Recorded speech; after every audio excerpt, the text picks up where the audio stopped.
Prime Minister Sri Modi na Trivan News da interview da mana haikibedo madu aranba wafam ni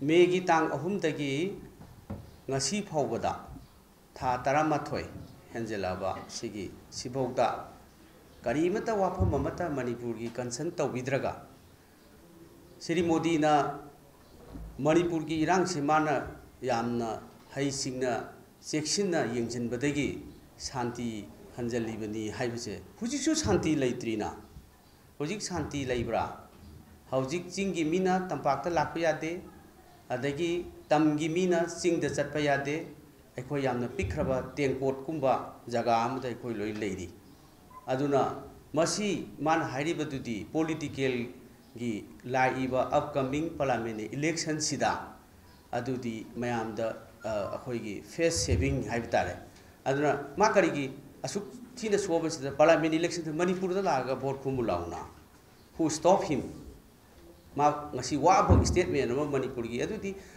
suddenly mangon the interview ma tawda phatlauna khumakhibani he is not concerned of Manipur aduna ma serious oidabani potu karamaina akhoi gi congress ki team na tawduino ba mana intelligence paidi adagi mana social media handle ma loi tawri chief minister honorable chief minister na adagi magi mina program mayam chathare is a series of program mayam singsi sugum beirang mayam singsi loi da yengaga silent spectator is also one of the silent spectator in in this consent of violence adu mana kramaina akhoi gumba the opposition the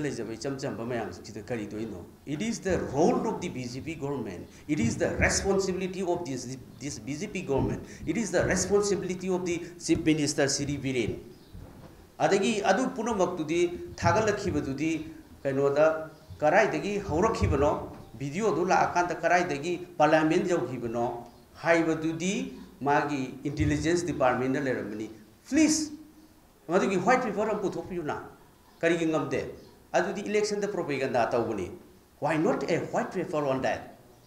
White paper of Maputoga Sida Silaki Bede, Aquacanamta Chien Viaroi.